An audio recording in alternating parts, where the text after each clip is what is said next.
What's up, everybody? Noah Kisser back here for another review. Yesterday, I reviewed Playing with Fire. I knew that movie would be bad. I didn't know it would be that bad. This movie I was looking forward to. The Shining is slowly becoming my favorite horror film. It is psychologically disturbing. It is creepy as all get out. It has tremendous acting, fantastic cinematography, and a screenplay that is a masterwork. Doctor Sleep is not that, but it's still damn good. This is the director's cut, which is only available on the Blu-ray. This movie is 3 hours. Well, the director's cut is 3 hours. The theatrical cut, which is what everybody's probably going to watch unless you're a film fanatic like me and you want to see what was supposed to be put in theaters or what Mike Flanagan wanted to be put in theaters. Doctor Sleep is 3 hours, and believe me, you do feel the length, but that's pretty much the only flaw I have with it. Ewan McGregor is fantastic.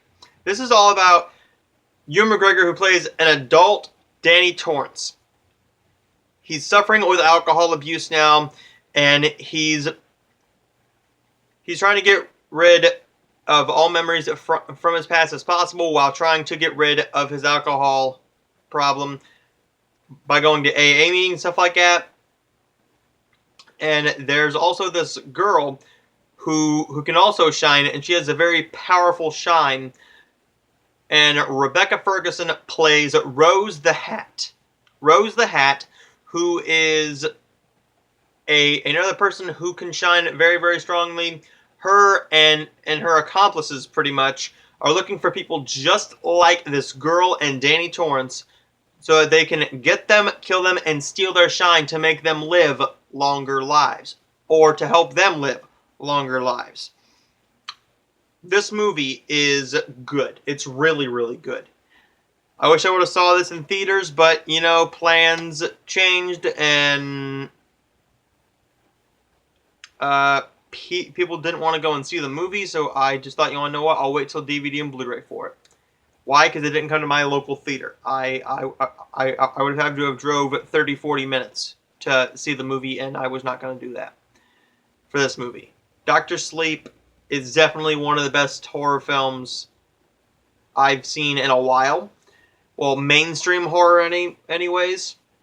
This movie flopped at the box office. It almost made no money. Let me just check how much this movie made. This movie made a total of... Doctor Sleep made $72 million worldwide and had a budget of, I believe, $100 million? Maybe more than that? Budget? No, $45 million, so it bombed. For that film to succeed, it pretty much only needed $300 million to be considered a success. And I think why people didn't flock to it is because they didn't understand that this was a sequel to The Shining, if they haven't seen The Shining. I don't think that this was a marketing error. I think that's just people not knowing what the movie was. And I think that people didn't think it looked any good because it didn't look like your typical horror movies. It didn't look like an Annabelle or a Conjuring with all these jump scares. And these jump scares are in here, yes, but they are very much well done and somehow earned. This movie is more psychological, visual horror.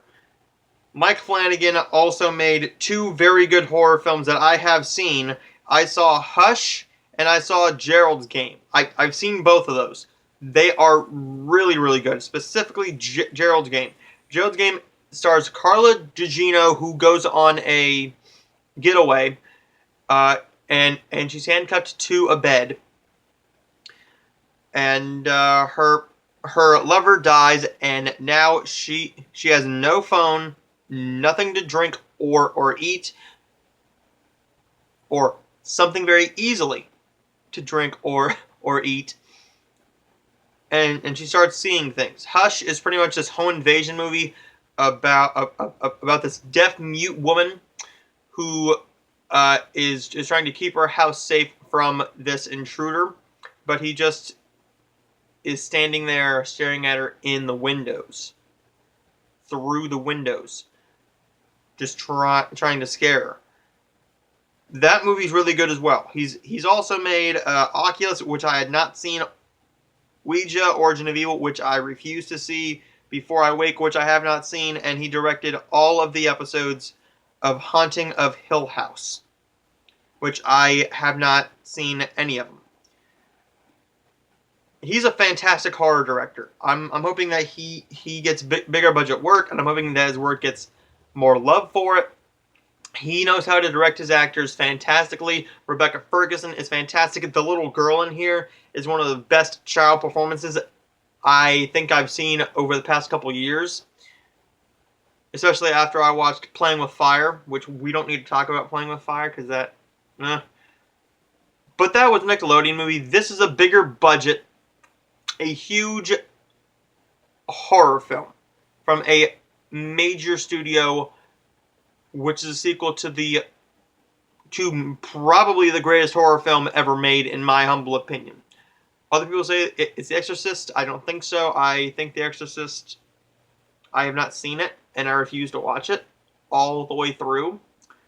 I have seen these specific scenes that everybody needs to, and yes, it is frightening, but I think that The Shining is better made. And I think that this does a good job of paying homage to it, but not feeling like it. It has similar scenes to it, like the stairs scene and the scene with Lloyd.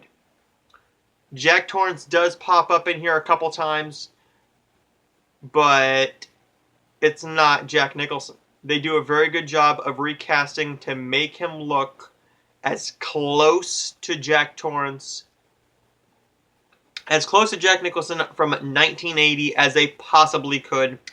This movie is fantastic. There's nothing really wrong with it besides it does drag out a little bit. Once you get to the hour-and-a-half mark, you start feeling the time. And I think that's due to some pacing issues. But somehow to me that's not due to the screenplay. I think that if I saw the theatrical cut, it wouldn't feel this way as much. This is a 3-hour movie, 2 hours and 54 minutes without the end credits. 3 hours exactly with the end credits. This movie is really, really good. But due to some pacing issues, I am not going to give this an A+. It's a good horror film, and I'm definitely going to watch it again. I have to buy The Shining, so I can actually own it. I've seen The Shining multiple times, and it's a fantastic horror film. I don't think it's very fair. Like I have heard many critics say, it's not fair to go into Dr. Sleep expecting a film that's as good as The Shining. It's a film where you go in knowing that it is a sequel to The Shining, a semi-sequel to The Shining, and once you get to the Overlook Hotel, you'll start seeing the homages. You will see the axe. You'll see the blood coming through the doors. You'll see the typewriter where Jack Torrance in The Shining writes, "All work and no play makes Jack a dull boy." Or yeah. "All work and no play makes Jack a dull boy." You'll see everything, and you will feel like you are watching a fantastic sequel to The Shining. I really enjoyed Dr. Sleep, the director's cut, and I'm going to give Dr. Sleep an A. Stay tuned for more reviews very, very soon. I'm going to be reviewing all of the Rambo movies, Aquaman, Birds of Prey, The Fabulous Emancipation of One Harley Quinn, 1917, Bad Boys 2, and Bad Boys for Life. I cannot wait to see a lot of films this year, and hopefully we get more films, specifically in the horror genre, as good, in my opinion, as It Chapter 2 and Dr. Sleep.